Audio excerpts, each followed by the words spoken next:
Pessoal, vamos lá ao nosso capítulo 1 do livro do Êxodo. Capítulo 1 do livro do Êxodo. Vamos dar início.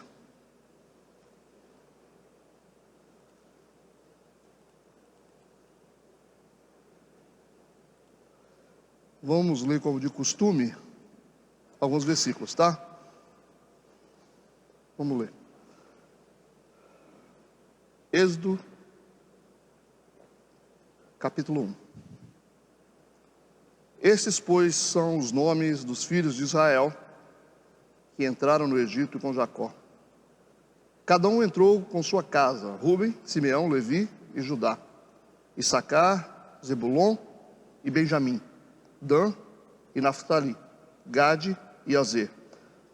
Todas as almas, pois, que procederam dos lombos de Jacó foram 70 almas. José, porém, estava no Egito. Faleceu José e todos os seus irmãos e toda aquela geração.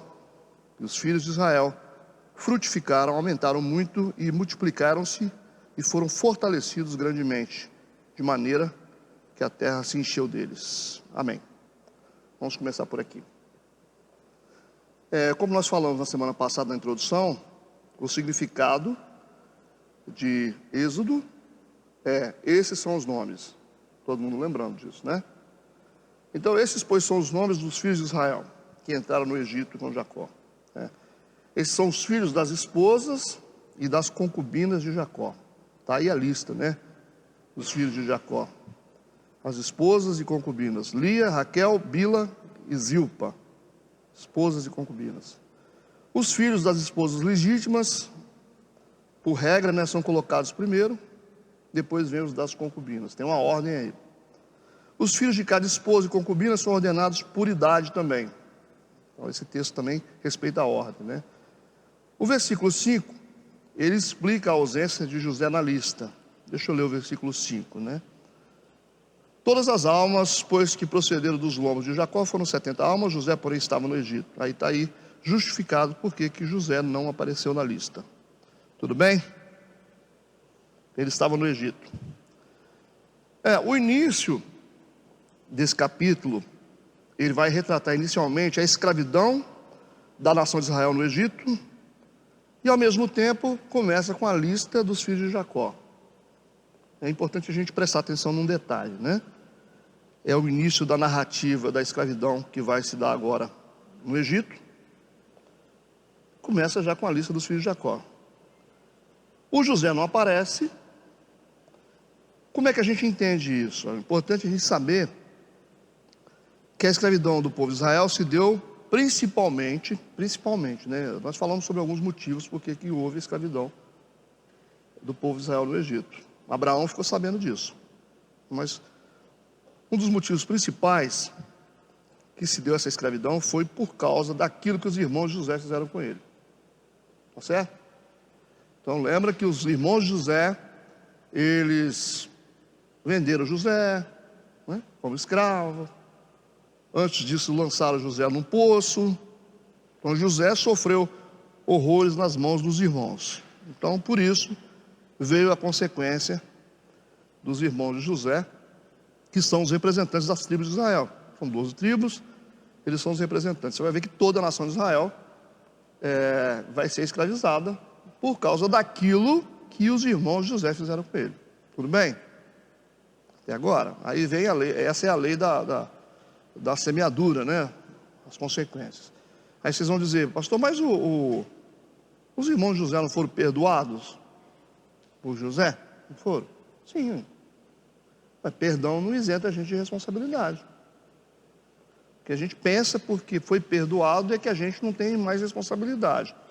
Mas lembrando sempre que o ato do perdão não isenta a gente da responsabilidade. Você ficou me devendo aí um dinheiro, e eu fiquei chateado com isso, porque eu precisava desse dinheiro naquela época. Aí você me procura, você me perdoa, né? Que eu não te paguei quando eu falei que ia te pagar, mas eu estou te pagando agora. Tá, beleza, é isso aí. Quer dizer, o perdão não te isenta da dívida. A consequência, ela sempre vem, tá? Tudo bem? A gente tem que entender isso.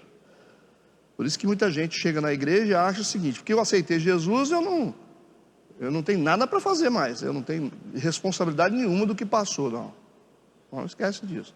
Você já imaginou se todo mundo que fizesse coisa errada, o cara matou um, roubou do outro, se converteu, aí você chegasse para o delegado e falasse: ô delegado, eu me converti domingo na igreja, então eu não preciso pagar mais a minha dívida, eu não preciso ficar preso pelo crime que eu cometi. Se fosse fácil, né? Então a gente tem que entender essas coisas. Está aqui a consequência desses anos de escravidão. Logicamente que a nação de Israel foi multiplicada a partir desses 12 filhos de Jacó. Ok? Então é muito claro isso aí, né? Então está aí. Vamos agora para o versículo 5, né? Nós lemos do 1 a 4. Todas as almas, pois que procederam dos lombos de Jacó, foram 70 almas. José, porém, estava no Egito. Lembrando que os números no Antigo Testamento nem sempre tem precisão, certo? Eles não contêm precisão e não têm essa obrigação de ter precisão, pelo fato deles serem simbólicos. Dá para vocês conviver com isso, estudando a Bíblia, certo? Então, lembrando sempre, quando aparece um número ali no Antigo Testamento, eles não têm a obrigação de ter precisão, porque esse não é o papel da Bíblia, não é a função da Bíblia ser um livro histórico, tá bom? Tudo bem? Alguma pergunta sobre isso? Seguindo, versículo 6. Faleceu José e todos os seus irmãos e toda aquela geração, né? Uma geração nessa época durava aproximadamente 100 anos. A nossa agora dura um pouquinho menos, né? Nossa geração está em torno de 75 anos, né? A média de vida nossa. Mas nessa época, em torno de 100 anos, certo? Se a gente vê mais atrás um pouquinho, você vê que o homem não foi feito para morrer cedo, né? Nós vemos no Gênesis lá, o homem não foi feito para morrer. A verdade é essa, né? Não foi feito para morrer. E a morte entrou no mundo, e a partir daí, você vai ver a média de vida sempre diminuindo. Sempre diminuindo. Você vai ver os patriarcas aí, vivendo aí 120, 130, 140, 150 anos, 190. Aqui a média já caiu já para 100. Enquanto, para onde vai agora, daqui para frente? Então, 100 anos, uma geração. A gente tem 4 gerações, 400 anos, então 4 gerações ficaram presas no Egito.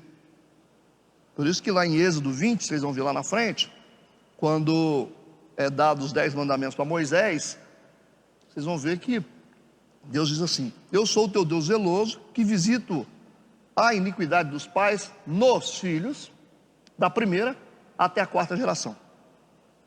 Percebe? Da primeira até a 4ª geração. E na lei judaica, quando alguém cometesse um crime, ele tinha que restituir 4 vezes mais. 4 vezes mais, certo?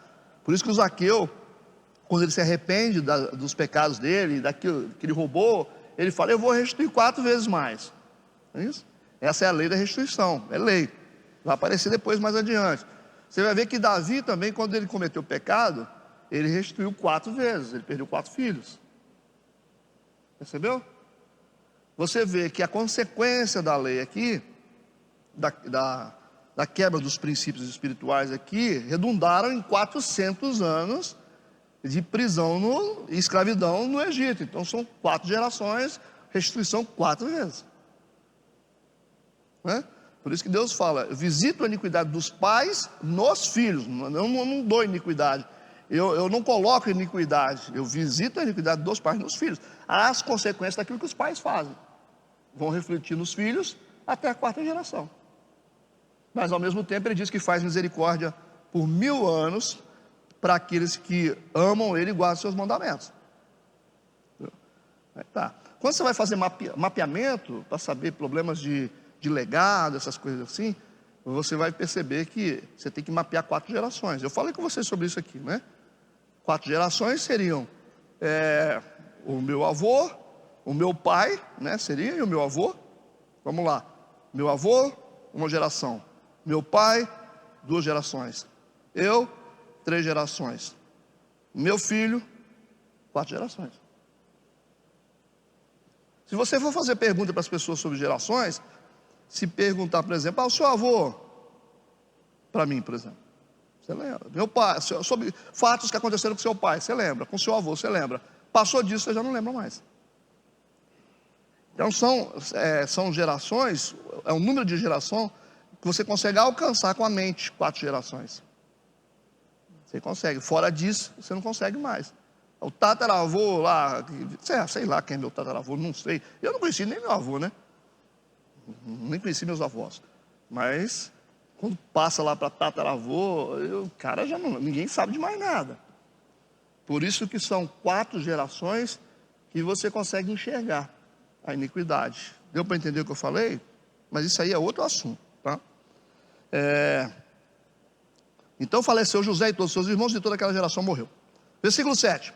E os filhos de Israel frutificaram, aumentaram muito e multiplicaram-se e foram fortalecidos grandemente, de maneira que a terra se encheu deles. É o cumprimento de uma promessa que Deus tinha dado. Vocês vão se multiplicar, como a areia do mar. Isso aqui é só o início, né? Eles entraram no Egito com 70 pessoas aproximadamente e saíram no Êxodo com mais de 2 milhões de pessoas. É muita gente. Então você vê que ali começou a produzir filhos um atrás do outro. Eles estavam numa terra boa, estavam em Gozen, melhor terra do Egito, né? Numa situação confortável, então eles foram se multiplicando. Mas aí, quando começa a escravidão, eles estão sofrendo, mas continuam se multiplicando.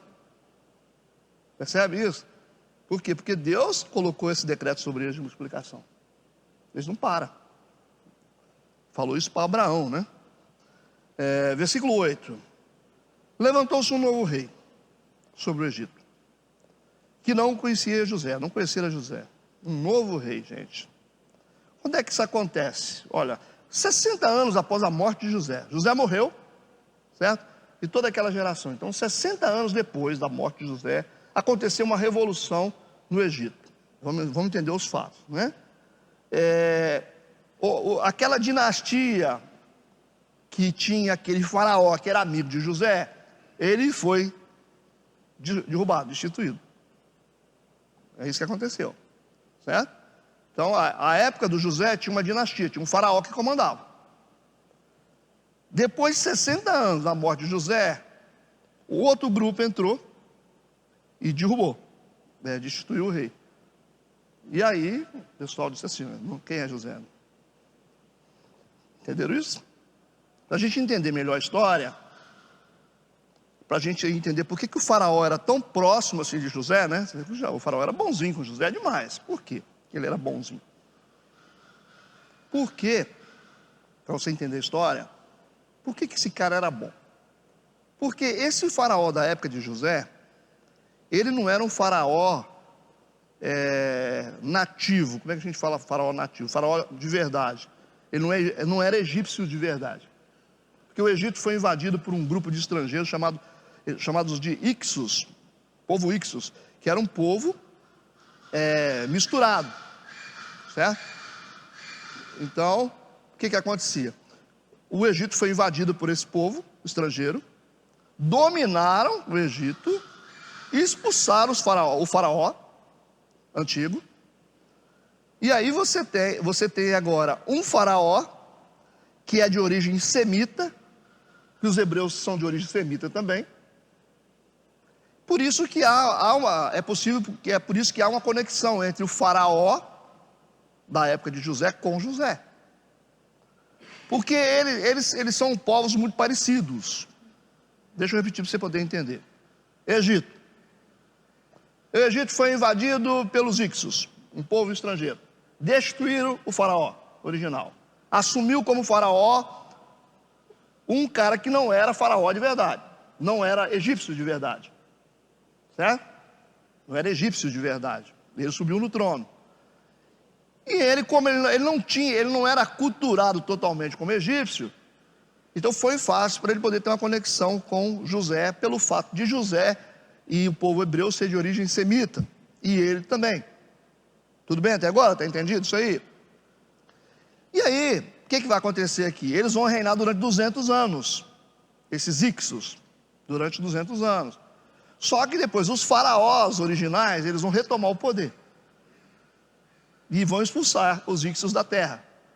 Quando eles retomam o poder novamente, eles chegam lá e dizem o seguinte: esse faraó aqui, que saiu daqui, deu mordomia para esse José aqui, para essa turma aqui. Então, para evitar o fato de José ter sido amigo e haver uma rebelião, eles decidem escravizar o povo egípcio por isso. Entendeu? Deu para entender ou não? Quem não entendeu o que eu falei? Quer que eu repito? Vocês entenderam a história mais ou menos? Então, quando o faraó realmente retomou o poder, ele coloca o povo como escravo, né? Aí esses nomes de faraó é uma coisa assim, é uma incógnita ainda, né? Todo mundo chuta, você vai estudar, você vai ver o nome de faraó. Quem é o do faraó na época de José? Uns falam uma coisa, outros falam outra, né? A história fala que o faraó Ixo, né, amigo de José, era o tal do Maimbre Xexi I. Era esse nome. Mas também isso não é interessante para nós, né? Só para a gente...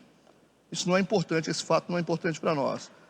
E existiu um faraó que criou o Moisés. Depois ele morre, o filho dele assume e coloca o Moisés como inimigo. Então, a história é essa. Então são vários faraós aqui. Aí você vai chutar nome. Qual era o faraó? O nome era Tutmés, né?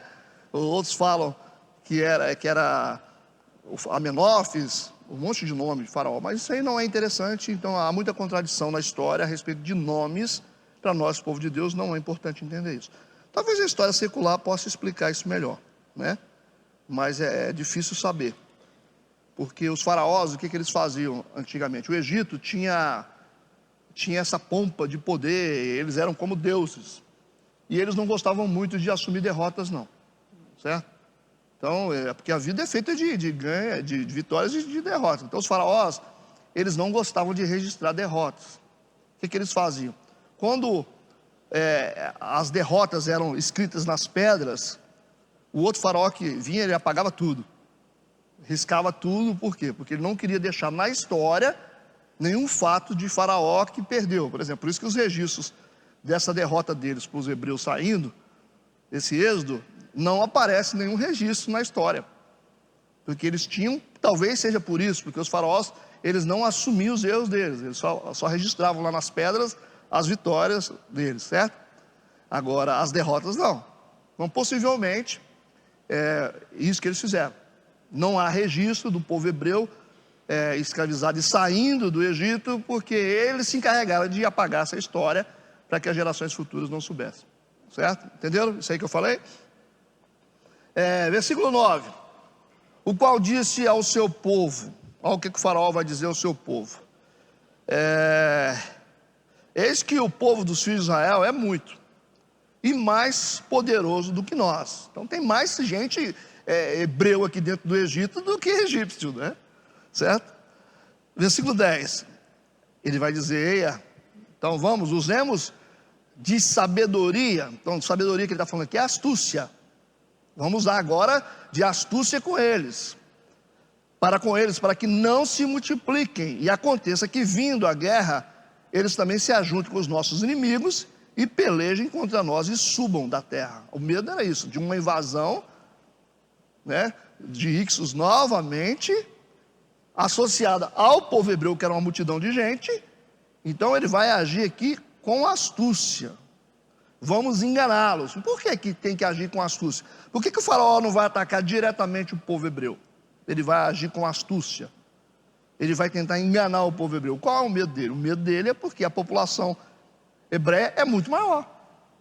Numa rebelião aqui, se houver uma rebelião aqui, os egípcios vão perder. Entenderam isso? Então ele não pode assumir diretamente uma guerra, aqui uma declaração de guerra, de destruição contra os hebreus. A princípio não, porque se ele fizer isso, ele pode sofrer uma rebelião. Então ele está dizendo o seguinte: vamos usar de astúcia com eles. E qual vai ser a astúcia? Como é que a gente vai fazer? Né? Nós vamos enganá-los. Versículo 11.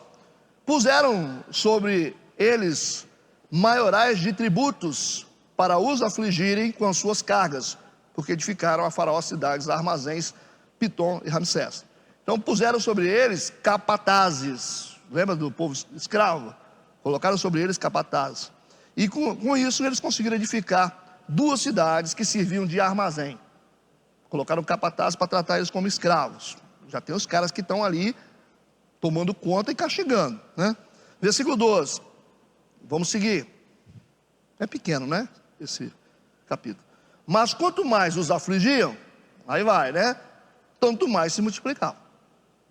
E tanto mais cresciam, de maneira que se enfadavam por causa dos filhos de Israel. Aí vai. Quanto mais afligia o povo de Israel, mais eles cresciam. Mais eles cresciam, né? Então o que destrói o povo de Deus? É dor? Dor destrói o povo de Deus? Falta destrói? Não. O que destrói o povo de Deus é conforto. Não é aflição, não. Nunca foi aflição, né? Então você pode afligir crente, você pode fazer o que você quiser. O sofrimento sempre foi uma semente de multiplicação para o povo de Deus. Sempre foi. Foi com Israel. Quanto mais sofria, quanto mais padecia, mais crescia. Assim também foi com a igreja primitiva. Quanto mais sofria, quanto mais eles matavam, né? Lembra lá do Império Romano, matando o povo cristão, perseguindo o povo cristão, usando eles de tocha lá nos postes, queimando vivo o povo cristão, mais eles cresciam, mais eles se multiplicavam, mais eles tinham fé. Então, só para lembrar, ninguém pode dizer assim: eu deixei de ser crente por causa do sofrimento, eu deixei de ser crente por causa da dor, eu deixei de ser crente por causa da falta. Não foi por isso, não. Porque sofrimento nunca diminuiu o povo de Deus. Sofrimento nunca enfraqueceu o povo de Deus, só multiplicou. Não é verdade? Então, Satanás usava, né, contra Israel a aflição, para tentar destruir o povo.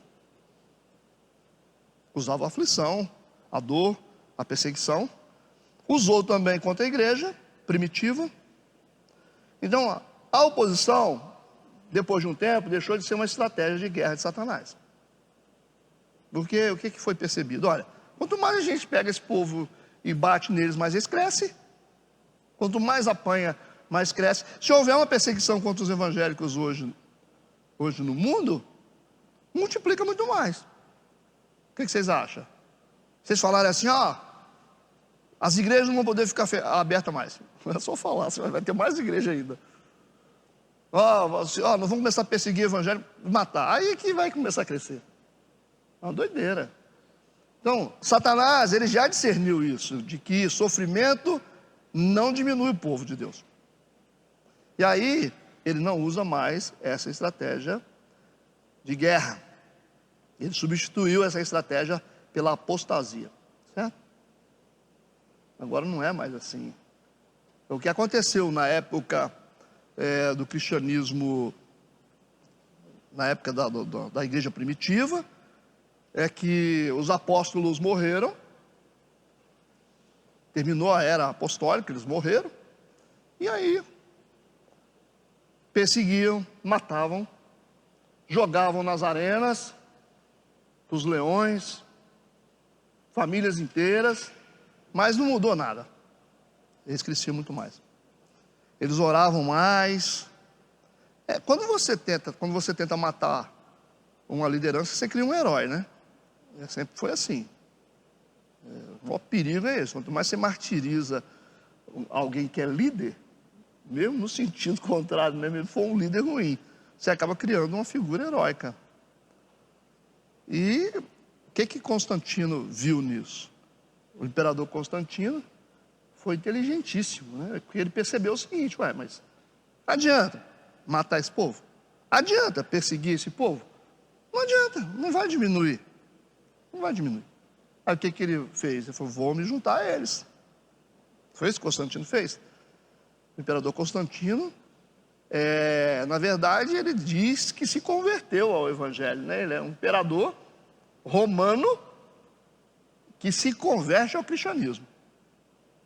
E aí? Como é que faz, né? O cara converteu tudo que a gente queria, né? Ter o imperador romano convertido ao cristianismo. Aí está lá o Constantino lá dentro da igreja lá, participando do culto. imperador. Foi uma estratégia inteligente, porque se a gente não pode com eles, a gente se junta a eles. E o que ele faz? Ele pega e cria a Igreja Católica.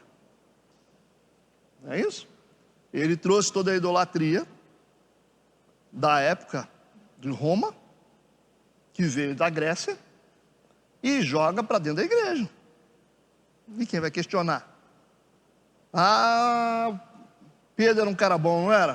O pessoal da igreja, amém. João também? Amém. Paulo? Também. Então vamos fazer uma imagem deles. Não, mas a gente não pode. Falei, não, mas é só para a gente lembrar deles. Aí o povo dizia assim, não, mas não pode, porque a Bíblia diz que não pode fazer imagem. Não, mas não é para adorar. A imagem é só para lembrar. A idolatria entrou dentro da igreja a partir da conversão de Constantino. E todo mundo aceitou ter lá uma estátua do Pedro, do João, do não sei quem. Tudo quanto é apóstolo que tinha lá, entrou. E junto com a idolatria, Constantino também conseguiu colocar para dentro todo o luxo, toda a riqueza, que a igreja não tinha, né? A igreja era simples. A igreja era feita de gente simples.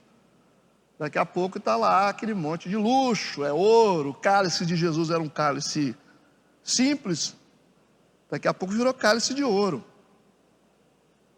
As roupas dos apóstolos, dos líderes, né? dos presbíteros lá da igreja, que foi instituída, dos bispos, agora já virou roupa toda cheia de ouro. Afinal, nós precisamos, né? Aí nasceu a Igreja Católica.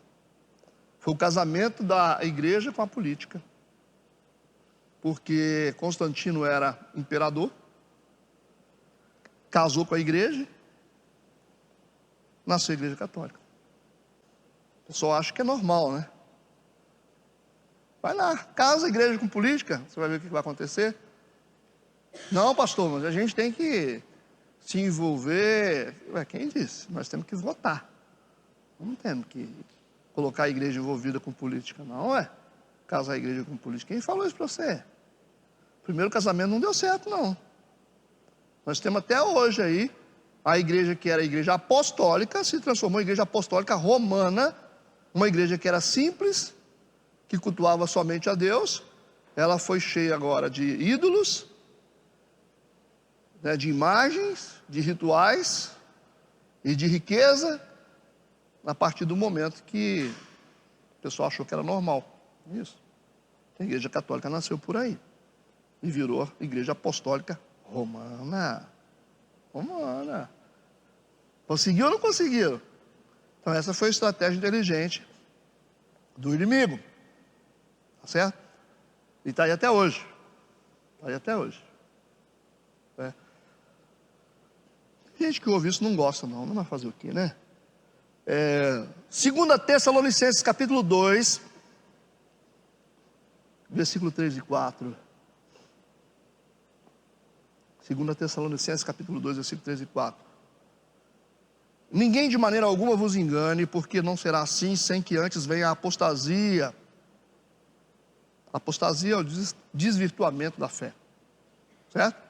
Desvirtuamento da fé, o abandono da fé. E se manifeste o homem do pecado, filho da perdição, o qual se opõe, se levanta contra tudo que se chama Deus, ou se adora, de sorte que se assentará como Deus, no templo de Deus, querendo parecer Deus. Você já imaginou um negócio desse? Se opõe contra Deus, se opõe contra tudo que se chama Deus, ou se adora, mas vai se assentar como Deus, no templo de Deus, querendo parecer Deus. Como é que é isso? Como é que entra no templo de Deus e parece com Deus? Apostasia. É o que a gente vive hoje. O que a gente acha que é de Deus não é de Deus. O cara pensa assim, se tem 4 paredes e tem um cara com microfone, é a igreja. Não é assim não, gente. Tem um monte de porta aberta aí, trabalhando para o diabo. Pode crer no que eu estou falando. Tem um monte de porta aberta a serviço de Satanás, com o nome de igreja.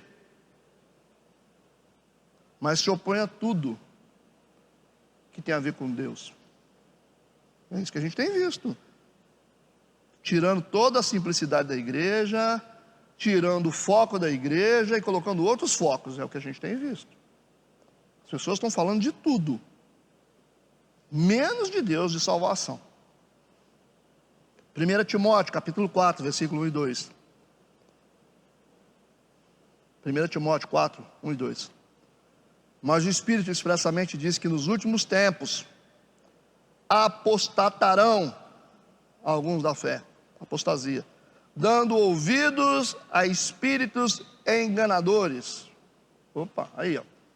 E a doutrina de demônios, pela hipocrisia de homens que falam mentiras, tendo cauterizada a sua própria consciência.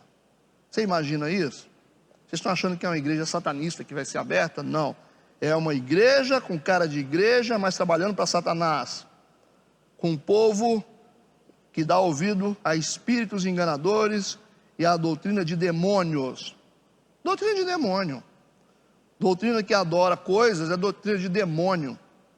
Doutrina que cultua gente é doutrina de demônio. Doutrina que cultua anjo é doutrina de demônio. Doutrina que tira a centralidade de Cristo é doutrina de demônio. Doutrina que só ensina a só ir na igreja para buscar e receber coisas é doutrina de demônio. O que vocês acham? É isso. Jesus nos ensinou isso. Ele disse o seguinte, ó, se você quer me seguir, você toma a sua cruz e me siga. Negue-se a si mesmo. Alguém quer fazer isso? Vamos lá, fazer lá. Ô pessoal, vamos negar a si mesmo e vamos cada um tomar a sua cruz. Deus que me livre. Vai fechar um monte de igreja. O cara vai na igreja para quê? Só vem na igreja para pedir. Vem na igreja para pedir. A maioria das pessoas só vem na igreja para pedir, como se fosse um supermercado. E quando a gente cria uma igreja que dá, não uma igreja que ensina a verdade, a gente criou uma igreja com doutrina de demônio. Porque quando a gente olha para isso, a gente pensa no satanismo. Não, gente. A coisa se parece a Deus. Tem gente trabalhando para o diabo mesmo. Aí você fala, poxa vida, o que é isso aí, hein? Esse troço só machuca a gente, só arrebenta, só arranca o couro da gente. Está claro aí? O apóstolo Paulo falou isso, né? Então, a perseguição não vai ter.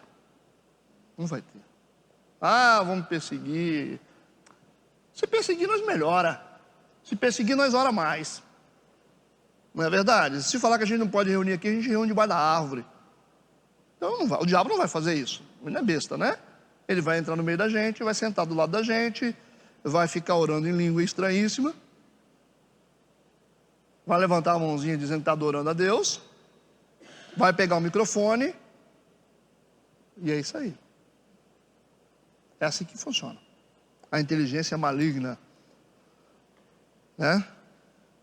Vamos seguir. Versículo 13. Os egípcios faziam servir os filhos de Israel com dureza. A palavra dureza aqui, traduzida, significa quebrar em pedaços. Esmagar. Você já imagina, né? O que eles passaram. 14.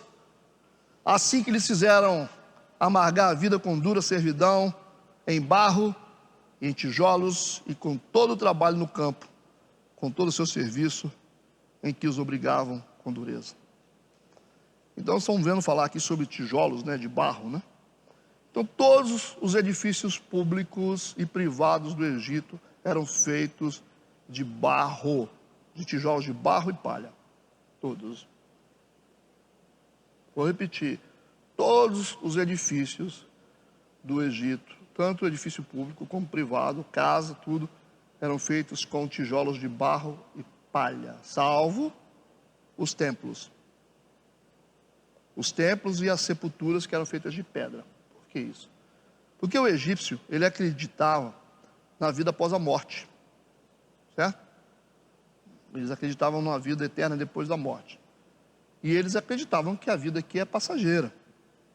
Por isso que as casas, os prédios públicos eram feitos de barro e palha. Mas as sepulturas e os templos deles, que eles faziam os cultos deles, eram de pedra.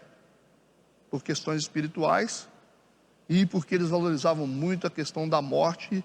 Quando você entrava para a morte, você entrava para um ciclo de eternidade. Certo? Entenderam ou não entenderam? Mas você imagina o tanto de tijolo que tem que fazer aqui, né? Misericórdia, né? Versículo 15.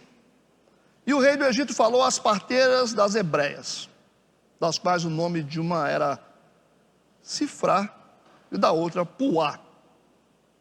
Falou para elas, né? O rei do Egito vai falar para as parteiras, né? Falou apenas para 2 parteiras. Gente, olha a quantidade de hebreu que tem dentro desse país. Sabe que existem apenas 2 parteiras? Com essas mulheres multiplicando do jeito que está multiplicando aí? Então a ideia aqui é que essas 2 eram chefes de uma grande corporação de parteiras, certo? É só a gente usar a cabeça para isso. Não é só 2 mulheres que vai ser parteira para aquele monte de mulher. Um grupo de pessoas, de mais de 2 milhões de pessoas, imagina a quantidade de mulher que tinha. E essas mulheres gerando filhos e nascendo um atrás do outro. Então o rei, ele vai falar para as parteiras hebreias, ele cita 2 nomes aqui. Parteira das hebreias, não quer dizer que é hebreia, certo? Provavelmente essas mulheres eram egípcias e atuavam como supervisoras. Tudo bem? Todo mundo entendeu? Elas eram supervisoras. Versículo 16. E disse: quando ajudardes a dar luz às hebreias, e as virdes sobre os assentos, se for filho, homem, matai-o. Mas se for filha, então viva. Qual é a ideia dele aqui? A ideia dele aqui é que no caso de uma rebelião, a mulher não oferecia perigo. Então vamos fazer o seguinte: a gente mata os homens. Para de nascer homem. Você tem homem, você tem soldado.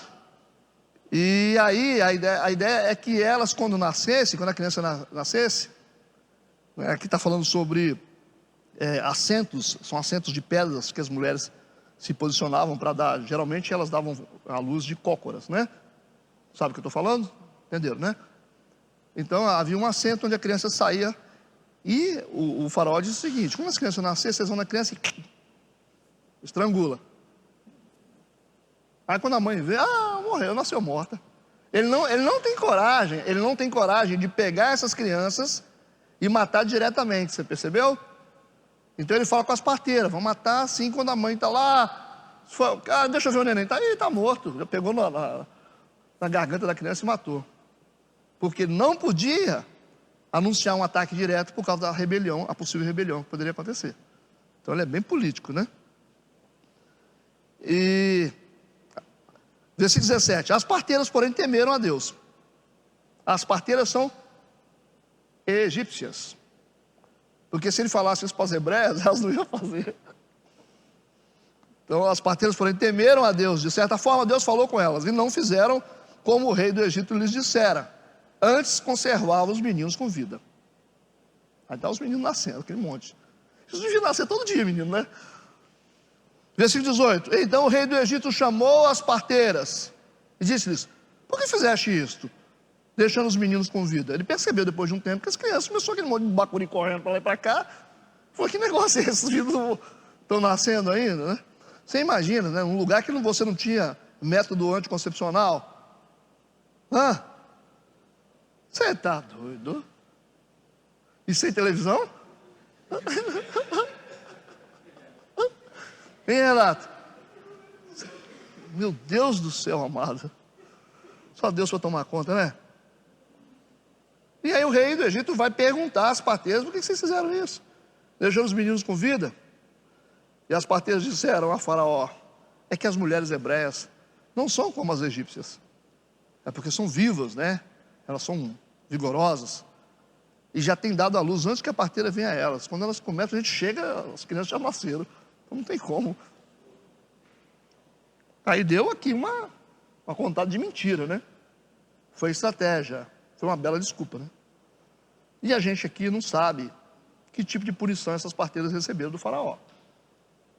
Pode ter sido punidas de alguma forma, mas a gente vê aqui que parece que não aconteceu muita coisa com elas, não. Que Deus vai abençoar elas. Então, essa estratégia de Faraó era uma estratégia secreta. Porque o Faraó temia uma rebelião pelo fato do povo hebreu ser em maior número. No versículo 20, diz: portanto, Deus fez bem às parteiras. E o povo se aumentou e se fortaleceu muito. Então, a coragem das parteiras fez com que o processo de crescimento da nação dos hebreus continuasse. Vamos botar menino para correr, né? Versículo 21. E aconteceu que, como as parteiras temeram a Deus, ele estabeleceu-lhes casas. Casas de que sentido? No sentido de constituir famílias. Elas se casaram com os hebreus, certo? Esse é o significado de estabelecer-lhes casas. Versículo 22. Então ordenou o Faraó a todo o seu povo, dizendo: a todos os filhos que nascerem lançareis no rio, mas todas as filhas guardareis com vida. Agora ele resolve fazer um decreto a nível nacional. Secretamente ele não conseguiu parar o crescimento ou o nascimento dessas crianças. Então, a partir da falha dessas parteiras aqui, Faraó faz um decreto a nível nacional em forma de lei contra os hebreus. Ele falou: a partir de hoje, todos os filhos, homens que nascerem, lança no rio. Que elas também davam a luz perto do rio. Então, quando estava lavando a criança ali, o que o Faraó está dizendo é o seguinte: quando você estiver lavando a criança, você deixa descer. Ele falou: oh, subiu, escorregou, desceu pelo rio abaixo.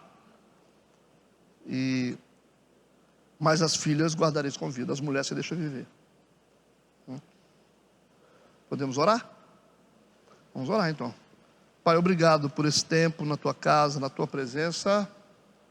O Senhor nos dirija em paz para os nossos lares. Obrigado por essa oportunidade de estarmos aqui. Amém e amém.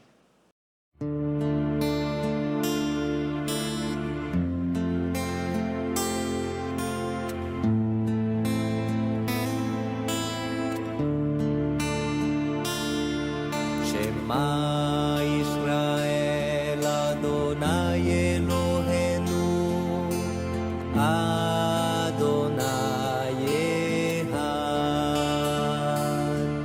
Shema Israel Adonai Eloheinu Adonai Echad.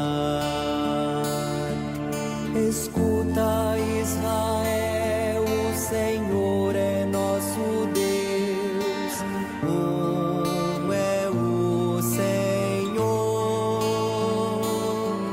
Escuta,